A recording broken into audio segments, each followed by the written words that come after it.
We are ready. So thanks everyone for joining. Our session will be recorded. We have here Benjamin from STMicroelectronics. Hi, Benjamin. Hi, everyone. It's a pleasure to have you on board with this hour. And it's really exciting. We're going to speak about what we did with the chipset and how our product work, what we are trying to address in the IoT market. And we're going to see how MoveX and ST is let's say joining forces to bring innovative product in the market as well. So let's say we start the webinar, and first thing we're going to speak about a little bit the market, how the IoT market is working, and what we see right now as a technology that are they are really interesting for the IoT market. So one of the most probably used technology right now is the LoRaWAN, for example, which is a IoT protocol that it works really well to communicate devices that needs to have, for example, long range and communicate not crazy information, but for the IoT market it works really well. One of the most let's say pro of the LoRaWAN is that you are able to communicate data over a long range but with a low power. This is really important when you want to bring an IoT application on field, because you might need to run your application, your devices with just a lithium battery, and then they might need to last for years. So it's extremely important that you have a hardware which consume really a few ampere, a few watt of power. So having this technology on the edge, it can communicate the data over long range with a low battery life is really good for the IoT market.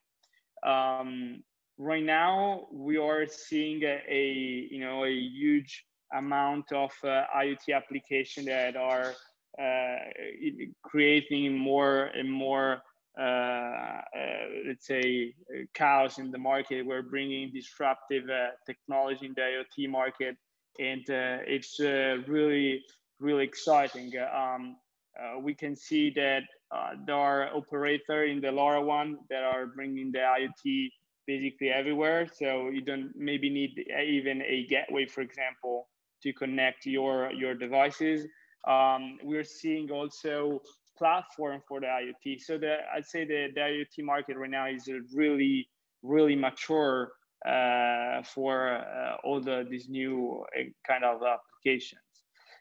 We're seeing application from the smart metering, agriculture, building, street lights, so parking sensors, really a lot of applications that are using LoRaWAN or other IoT protocol to communicate the data over these channels all over the world, I'd say. So I'll tell you more why we have started this division, the MoveX division. Basically, I founded Move about 4 years ago, 4 years and a half ago, and we started to work with the LoRaWAN. And we think it's a really interesting technology. But we were, let's say, using module because modules are really interesting for speeding up your product. But at a point, let's say we wanted to have, let's say, more features, more power from what we were using as a module for our IoT application. And let's say about 2 years ago, we got a lot of problems with our current solution.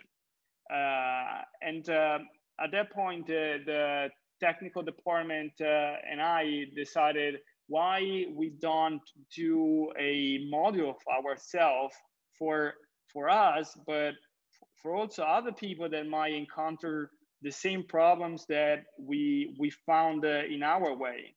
That is, and that's why we opened MoveX. And I'll tell you more about some problems that you might have found as a designer, as a company in building a IoT product.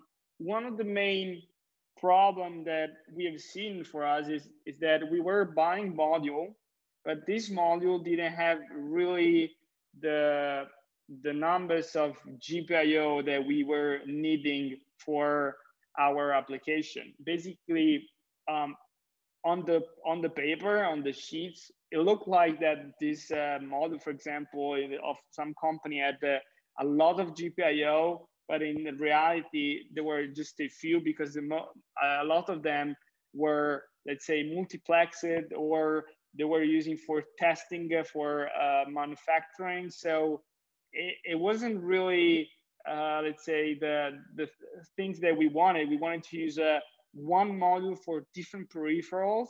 So we didn't have to put many different microcontroller on the PCB. But we were at a point that using this kind of modules, it was just impossible. We just had a few real GPIO to use in our application. And for us, there was a huge problem.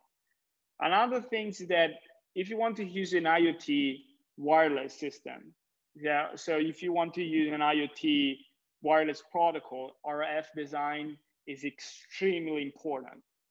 RF design is the one that makes you go farther.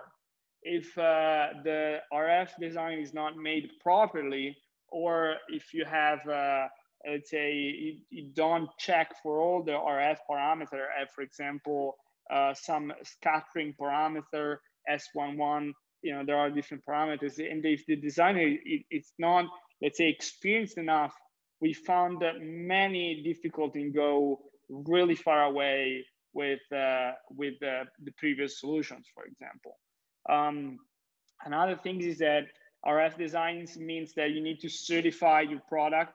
So that is another process. And when you want to design your RF, you need to know a lot of the things. So RF design is really hard sometimes. It's really, really hard. And we wanted to avoid this kind of problems. The other thing is that the module that we were using, or some modules that we saw in the market, didn't have the power enough to have, for example, time synchronization, firmware update over the air, this kind of functionality, which is right now extremely important for your IoT application.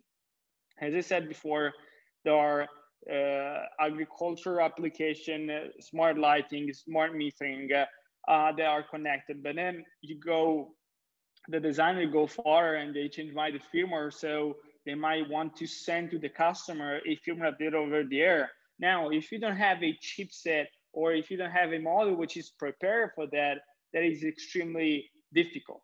It's extremely difficult because of FWOTA is a extremely difficult, let's say, feature to implement inside your microcontroller. Making this in LoRaWAN, it was basically for us, for what we were using it, really a problem. Now, a lot of network providers, for example, give you the chance to do FWOTA. They implement already some stuff, but again, if you don't have the hardware, it gets really problematic. So we didn't have all this. We had all these kind of problems, and we didn't have a fast solution. Now, the thing is, we didn't want to. We said, well, let's design the module. So why we design the modules? Because when you design, let's say, just on one RF system on a PCB, you might find that it's more custom for that PCB, but you need to work with a lot of components. You need to work with a lot of many different components, and it could be a bottleneck sometimes. Right now, for example, there is a shortage in semiconductor. There are a lot of problems. So when you bill of materials, for example, you will have a lot of problems when you find all these components. So you can use the modules because you just buy one product which have inside all the RF system, all the MCU, and it's already designed. So it's simplified not only the design, but also your process in manufacturing your product, because you just have only one product that you buy that is have everything inside. So you in the next you won't need to think about the other problem and just have one model. And so that's why we have designed our product, the MAMWLExx, which is a really interesting product. And now we're going to see in a little bit depth what we have developed. But it's an extremely let's say power product, really small, and you can fit it inside basically everything, every PCB that you want to create, every product that you want to create. There are different kind of features that you can use with the MAMWLExx. Now we're going to see it. And the most important thing that we use the chipset from STMicroelectronics, and later Benjamin will tell you more about that. But that means that we have all the support that ST is doing for this kind of chipset. This is extremely important. It's extremely important because you have already, for example, a suite for programming the module that is made from ST. You have a suite for debugging. We use all the tool chains from STMicroelectronics, and that simplify a lot of the process.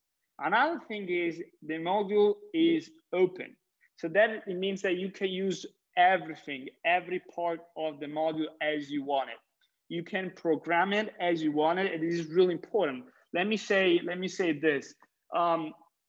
Some of the module maker are, let's say, covering you with an abstract layer all the functionality of the product, and you might use their own let's say AP command or their own stack that they have designed. So this means that it's the resources that you can actually use are limited.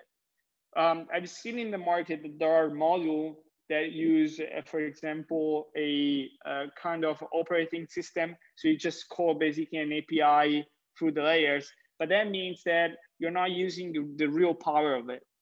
So we wanted to keep it open. So that means that you can use the ST tool chain, you can write directly in C, you can write in the register, you can do whatever you want with this product. Product is really important. Anyway, we are supporting with software with already firmware that can call anyway AT command, so you can use it as an external peripheral. But the goal is that you can use it as you want. So you can use it, for example, as a modem, or you can use it as your main product to program your own application. That is the goal of it. That is the real goal of it. Okay, let's go inside a little bit about the MAM. Okay, so the MAM is a low power radio module with a ARM M4 inside. It have an ARM M4 because ST has decided to place inside an ARM M4. Is really interesting because you can call DSP, for example, functionality directly in C. So this is really interesting when you want to do machine learning on the edge, for example. I'd say one of the most important things is that this module is extremely small. It's 1.5 centimeters times basically 1.5 centimeters. So as you can see, we have tried to shrink everything down in a really small area. Let me say, this is a module, this is not a system in package, okay? This is not a system in package, this is a module, but as a module, it's really small. Consider that we have placed inside the module already the RF, all the RF system, all the RF design and components. So you don't need to design anything. So in 1.5 centimeters times 1.5 centimeters, there is all the brain and for your peripherals and functionality, okay? So really small size, and you can fit it inside basically everything. Once I've designed also a PCB for the Raspberry Pico, which is really small. It has just the chipset with some part. But so this is an example that you can basically do it for everything. You can use it for every kind of product because it fits everything. Okay. On the left of the slide, you can see that there is the STM32WL, and then there is the T6XL, the power management, and all the systems for the RF switch. We'll talk about later in a little bit. But the concept is that inside the module is everything. So you don't need to, let's say, bring a NIC style outside because it's already inside the product itself. So as one of the first point that I said is we want to solve the problem on GPIO and peripherals. So you got 36 effective GPIOs with serial communication protocols out. So you got I2C, SPI, user, LPWAN, and you can have it as in multiple interfaces in parallel on the module. So you don't have to pick what, let's say, pin to use or what peripheral to use. You can use multiple peripherals at the same time with these modules. This is the important thing. So the concept is that we bring out all the things that ST designed out. So all the functionality of the chipset, we bring it directly on the PCB. There is the idea of that. We routed some pins that we used for control the radio. I'll show you later in a bit. But basically, we bring out everything. Another interesting thing that is really important when you do IoT, because you might want to sample sensors, you may want to sample other things, is the ADC and DAC that are up to 16 bits. So this is really interesting because you have a lot of bits with a SAR ADC. So really interesting peripherals that you can use for your IoT application. There is the DMA support. It's DMA when you do a lot of machine learning, high sampling. It's really important because you can use it also with a combination of let's say of the powering system to, let's say, have a low power mode and using the DMA. So you can do a lot of processing while the main part of the processor is sleeping. There is interesting about that. Now, we have two different kind of flash and RAM sizes. That depends on the chipset because we have different version of the module. So the basic one, let's say the starting point is the 128 kilobytes of RAMs with 48 kilobytes. I'm sorry, 128 kilobytes of flash with 48 kilobytes of RAM. It has the core with the ARM4 up to 48 megahertz, and it has many different acceleration part for encryption, hardware encryption. Okay. The other size is the 256 kilobytes of flash and 64 kilobytes of RAM. To be more specific, the two chipset are the STM32WL E5JB and the STM32WL E5JC. So there are these two different chipsets. What is different mainly is the size of flash and the size of the RAM. Okay, so you can buy the MAMWLExx with the different size. Okay, we have a lot of the question that we have right now is for the 128 kilobytes of flash. So there are many different right now available 120 kilobytes of flash, but you know, if you have any inquiry about the 256 kilobytes, we are here to support you. Let's say, Benjamin, do you want to take over and explain a little bit about the chipset of ST? Yeah, sure. Thank you, Ferdinando. I will share my screen.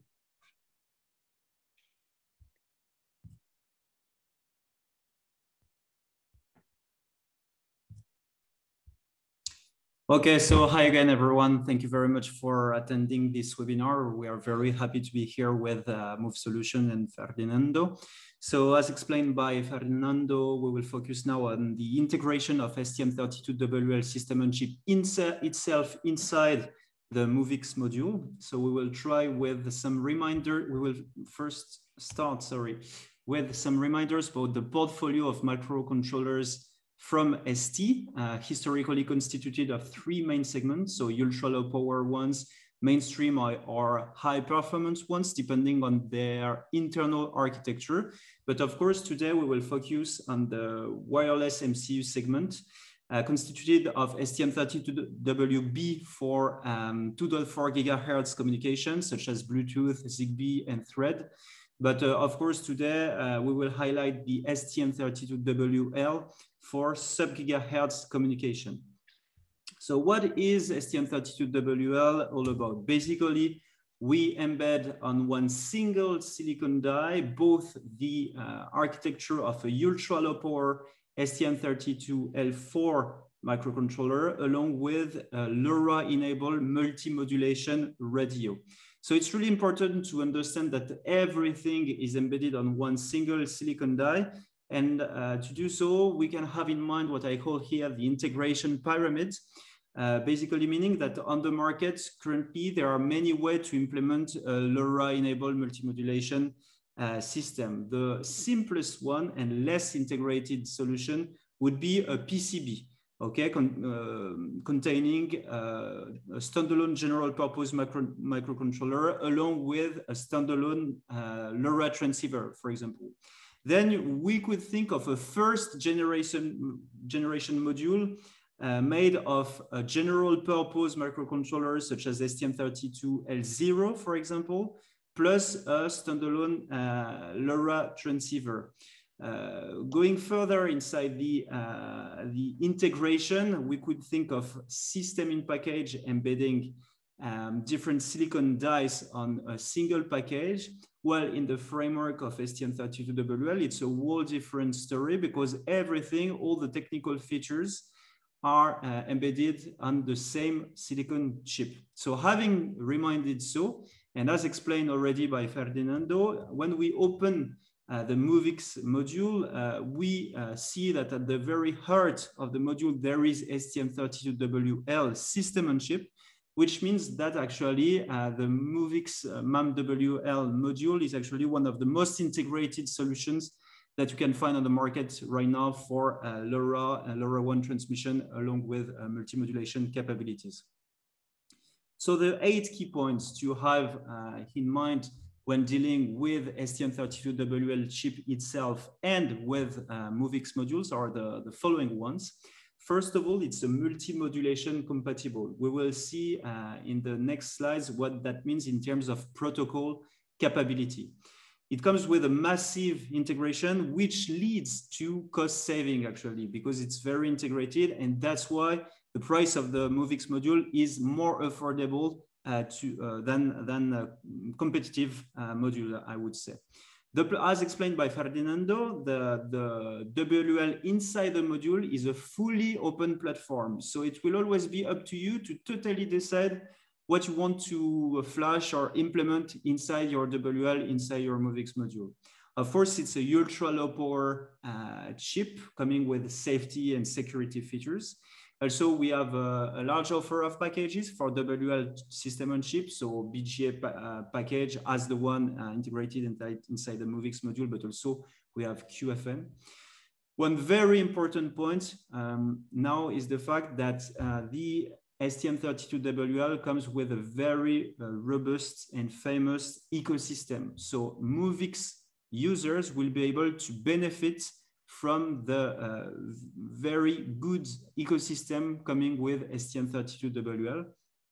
And one last reminder, whenever we hit the market with a new part number, we commit in being able to provide the same part number for at least 10 years. That's our 10-year longevity commitment. So Ferdinando can sleep well because we will be able to provide the STM32WL for MoveX module for at least 10 years.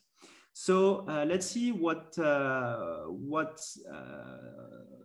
all the modulations can bring to the system in terms of protocol capabilities.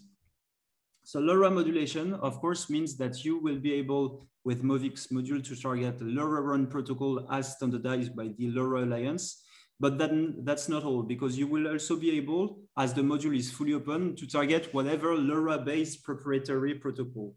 Also, with the other modulations, such as GFSK, GMSK, BPSK, you will be able to target in an open way whatever other protocol, as long as it's compatible with the technical features of the STM32WL, such as Sigfox, Zeta, MyOT, wireless M-Bus, or even, as every time for each modulation, whatever proprietary based protocol.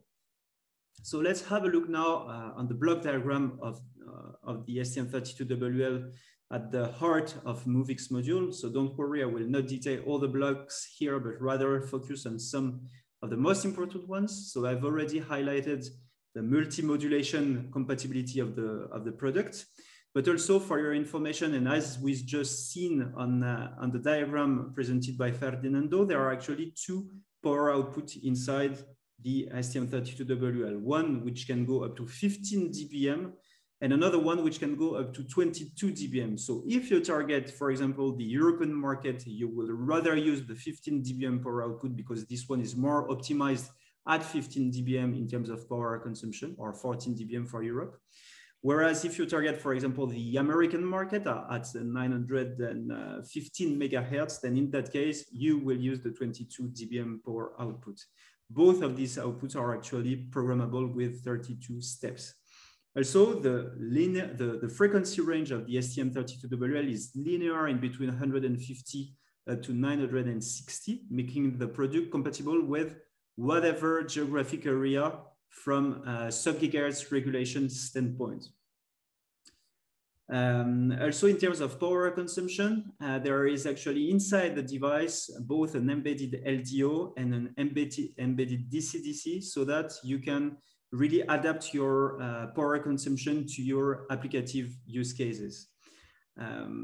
As explained by Ferdinando, there are in MoveX module up to 36 GPIOs that can be enabled so that you can truly benefit from the full applicative potential of the STM32WL.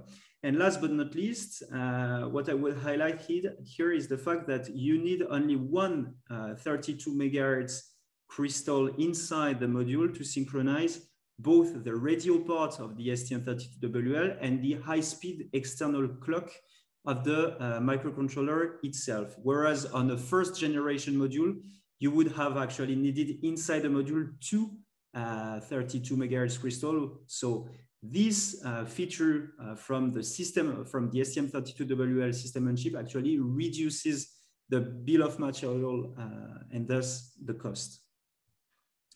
In terms of portfolio now, as explained, we have the BGA73 currently on the market and embedded inside the MoveX MAMWLExx module, but also for information, we have also QFN48 package. Both of these packages actually come with 3 different sizes of flash and single core architecture or dual core architecture, with the dual core bringing additional security features.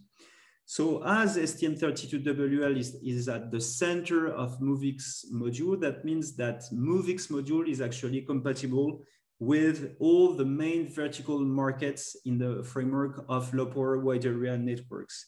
We've already highlighted, for example, the linear frequency range, which make this product suitable for whatever region in terms of utilities market.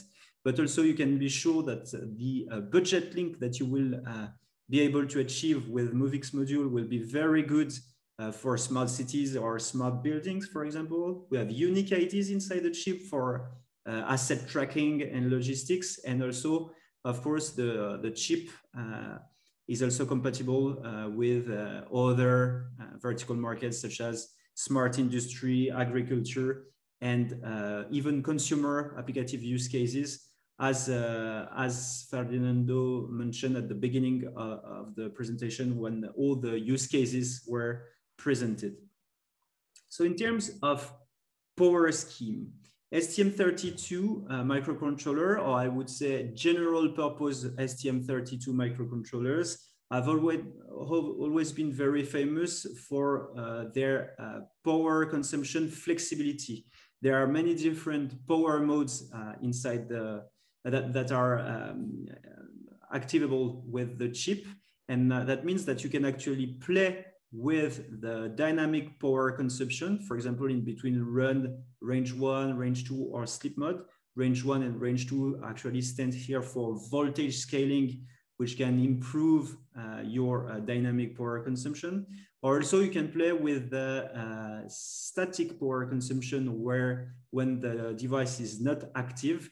And basically, the lower you go in the power mode, the higher you reduce your static power consumption by switching off some clocks or power domains inside the system. Thanks to this, you can reach, for example, 1 microamp in stop 2 mode. And for all these modes, from standby up to stop 1 mode, you can even have a RAM retention, which is very cool to keep your applicative context. So more functionally now, it's always good to remember that the radio part of the device is available in all the modes except shutdown. So that means that, for example, you can, your device can, even if your device is in standby mode, the radio part of the device can still transmit or receive a LoRaWAN frame. As explained, the RAM retention is available in all the modes except shutdown, so that you can keep your applicative context. Also, in terms of peripherals and wake-up sources, basically all of them are available from stop 1 mode up to run mode, okay? Whereas if you want to drastically reduce your static power consumption, then you can enter stop 2 mode while still having quite a wide subset of peripherals and wake-up sources. Another very cool feature is the fact that there is no impact from the embedded DC-DC on the wake-up time.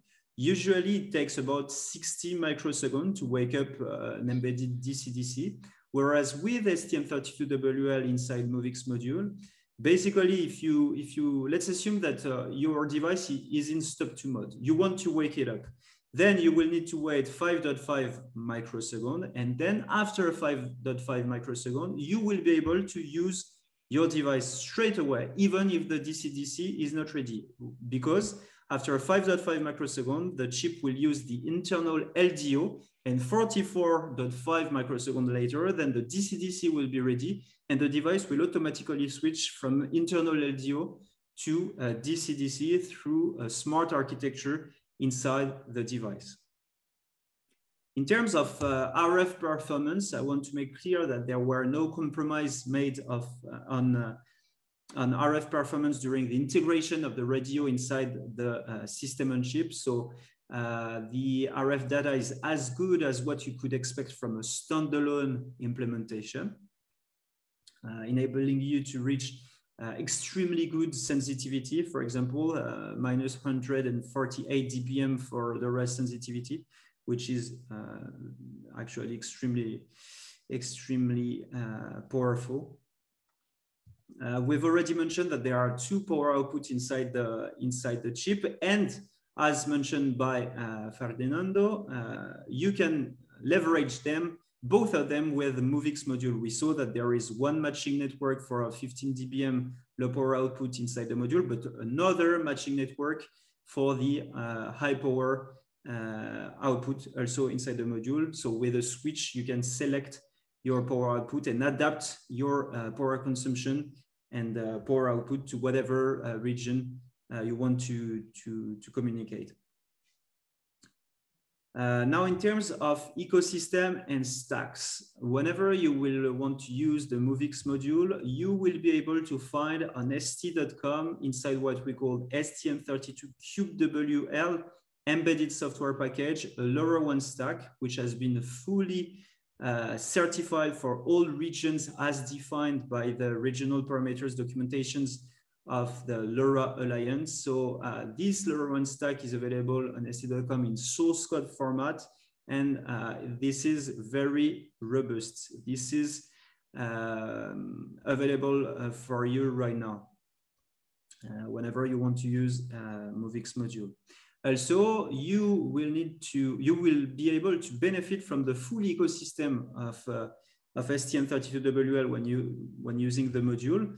And for example, you could have a look on st.com and again, inside STM32WL embedded software package, you will find some examples for firmware updates over the air, which has been tested along and validated with various network server providers such as Actility, Senet, and we're currently working with other ones to ensure that this will be compatible with them as well. So you can have a look at it and enjoy that on st.com.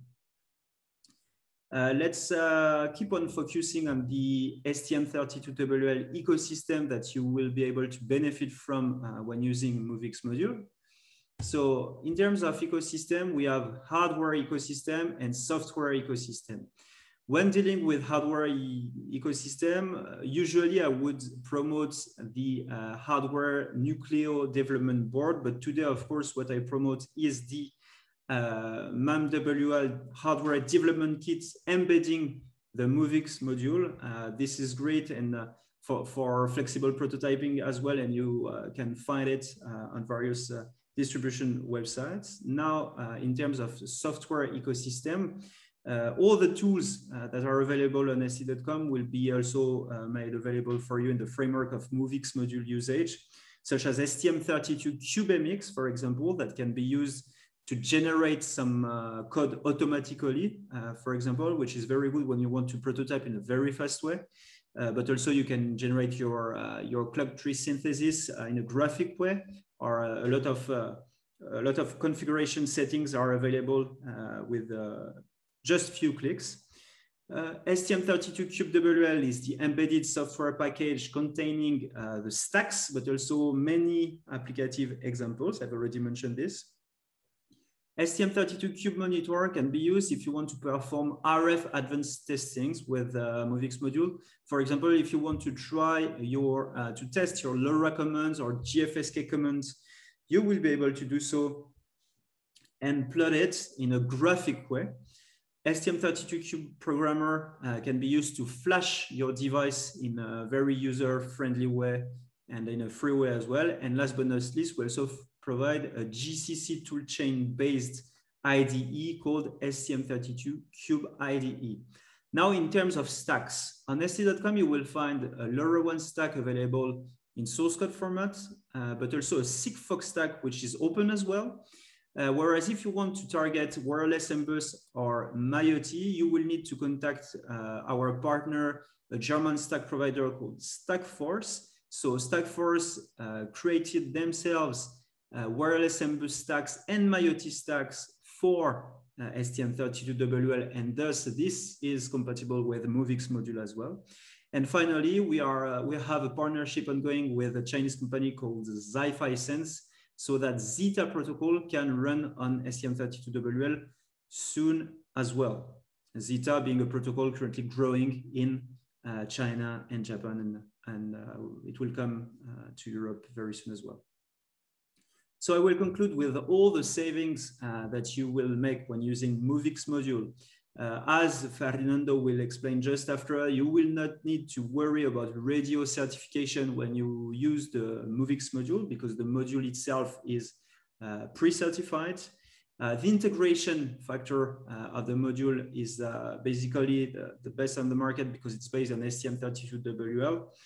And of course, as it's based on a system on chip, the integration factor means that it's the best, currently the best, and you will avoid to use a second radio or many other external components around the module itself. Now, in terms of software ecosystem, we saw that the stacks are available on st.com and are aware in a free of charge way, and all the tools will also be available for you all whenever you want to use the MoveX module. So I thank you very much for your attention. All the documentation about the STM32WL itself will be available on st.com, are available on st.com. And also if we want a deeper understanding about the product, you can have a look at STMicroelectronics YouTube channel presenting the system and chip more in detail. And now, Ferdinando, I will let you continue the presentation. Thank you very much, Benjamin. Thank you very much. I'm always really impressed about the work that ST have done, because it's extremely interesting to see that you shrink everything in just one die, radio, MCU. It's an explosive project that you guys have done. So it's really interesting about that. Yeah, thank you very much, Ferdinando. And it's actually a real pleasure for us to see the product integrated in great modules such as the MAMWLExx from MoveX. So thanks a lot. Thank you very much. So let's go on with the module. So Benjamin have said really interesting things that I will point it out as we go on.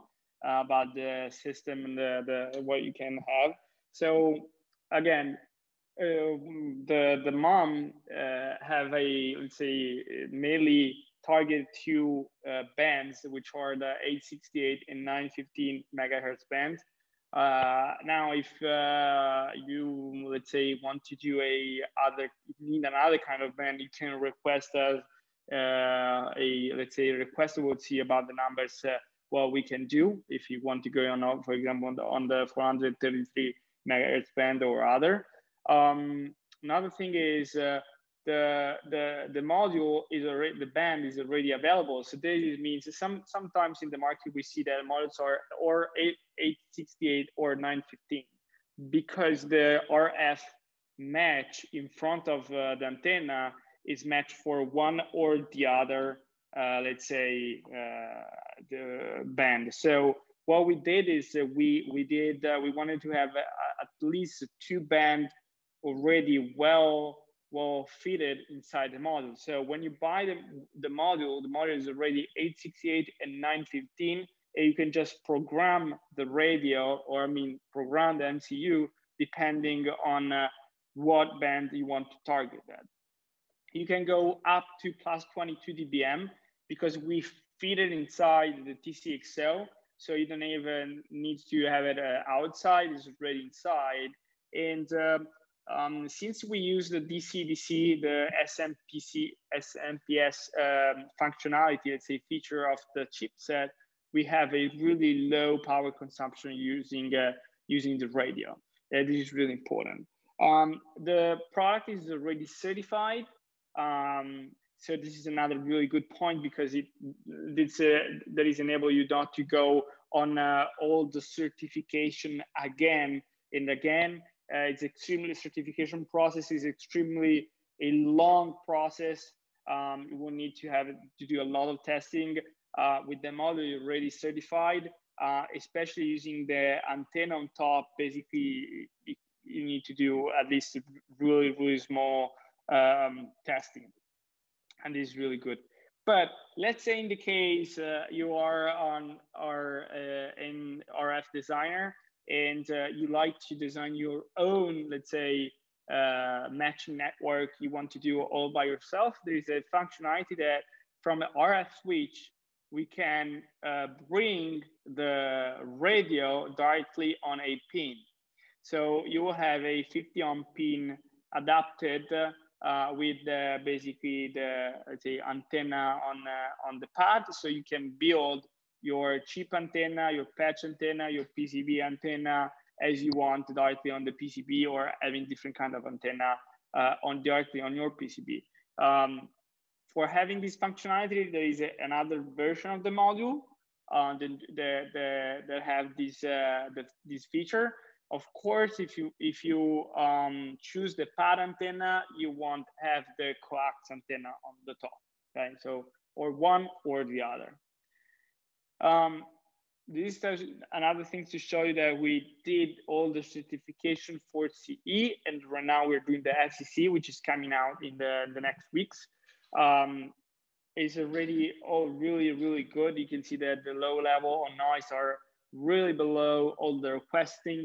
So you don't even need to go with with some complex process on certification. It's already done. It is really important. As we said before, why buying a module? Buying a module is important because you shrink the process on a supply chain. It's just one piece, which you shrink the process on costing because you just have one product that is already certified. So it speed up a lot the process besides taking a silicon chip and developing your own application on top of that. So it helps a lot when you need to go you're going to release a product in also small time. Now, if you watch the market, you will see there are a lot of models. One of the things that I like that you pay attention in are mainly a lot of popular models, but many of them are small, but usually when they are too small, they don't have GPIO, for example. So they have just a small number of GPIO, and this is not good at all for your application. Some of them don't have the T6O, so that means that you will drift, for example, when you need a lot of power, because when you bring a 22 dBm on the antenna, you might let's say the oscillator can drift. So it's good to have a T6O for that. So you need to watch that. There's not only, let's say, the size, but that depends depending on other things. But if you compare the module with other system in the market, you can see that we have the smallest basically area, but with the highest number of GPIO available. And this is really important because with that you can do a lot of stuff. You can do a lot of things that on your PCB, just having one product and multiple peripherals inside the PCB of your application. Now, we target many different markets. We're seeing, as I said before at the beginning, we're seeing a lot of different applications requesting IoT, smart chains, industrial, smart metering. So, of course, giving all this functionality, having an RM4, having a lot of peripherals that you can work with, you can target complex sensing application or complex, let's say, complex applications that you will require a lot of features and computational power. Another cool thing is that we have, let's say, we've tried to make it work with Edge Impulse. You can find a lot of things on their website. I use the STM Cube MX, and it's really easy also to make it work on top a machine learning algorithms for your application. So as you can see, the model have really a lot of different features and functionality, from edge computing application to smart metering to the most common IoT system. So it's really good about that. Now, support. We give you a lot of, for us, it's really important that we give you all the support that you need to integrate our product inside our PC, inside your PCB. So we support you with really detailed data sheets. You can find many different important information inside our data sheets, include how to build a first product with a really small capacitor and a few components around the MAMWLExx. So we explain a lot of things. We also read all the 600 pages, I think, Benjamin, of data sheets from the WL. So we put what we thought are more interesting information to start up your process. So you can find also that. We got the Altim Library for your CAD or also Keycard Library, which is Keycard is a popular open source CAD for electronic devices. And then we have a development board project in Altim that you can use to, let's say, understand how to integrate. But you can see that it's really, really easy. You just need a couple of capacitors around the module, and with that, it just works, you know. Also on our website, you can find the dev board schematic. So you can choose to, let's say, use it to start your project. The dev board that we show, it's a really simple one with bringing out the GPIOs around the development board. You can use that to start and understand how to integrate inside your PCB. Now, if you have any questions, if you have any doubt on how to do that, we have technical support that can help you. So you can email us, and we'll give you all the support needed. Now, another cool, interesting thing is how to program the MAM. Well, as Benjamin said, we use all the toolchain of SE. So you can do with JTAG, or also you can program it with Word if you want. But one of the most used things to program it and then to test it is use the SDLink and use the STM32 for the Cube IDE, which is gives you all the debugging that you need to debug your application, your software. We use it a lot. It's really, really easy to use. You just need the SDLink to buy. If you go on the schematic, we explain you how to create also the connector for the SDLink, which pin to use. If you go on the datasheets, you find also more information about that, but it's extremely easy to program it. You just need you download the STCube and you use the SDLink, and that's it. You can program it all. Now we have 5 minutes left, pretty much. I've seen that there were a couple of questions regarding firmware update over the air, so it's good time to get your answer about that. I've seen a question about how do you handle firmware update over the air. Well, a firmware update over the air on LoRaWAN is really, really complex because you can send small payloads. You have a limitation duty cycle and other things. We have built a library to help you to do the firmware update over the air. Let's say you can ask to our support how to have the library, for example, and we'll give you all the information.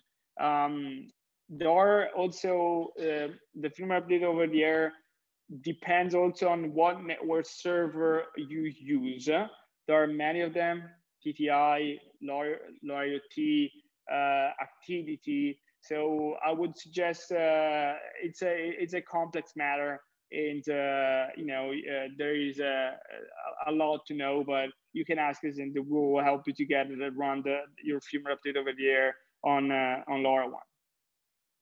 Okay. I've seen another question that was. Let me check again. Okay, another question was, can you contact?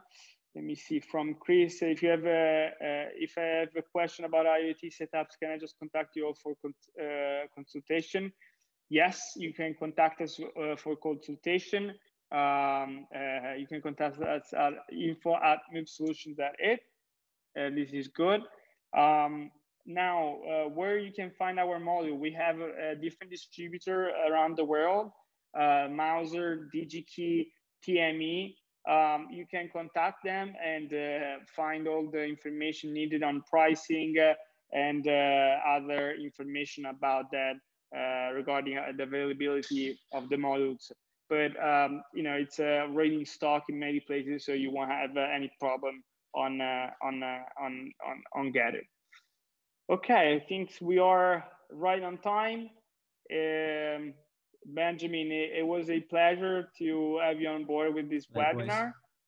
Yeah, and sure. You know, have a good summer in France, and we'll talk shortly. Okay. Sure, with pleasure. Thank you all for attending this webinar. It was really nice hour. Thank you all. If you have any question, you can contact us. I hope to hear soon from all of you. Thanks again, and bye-bye.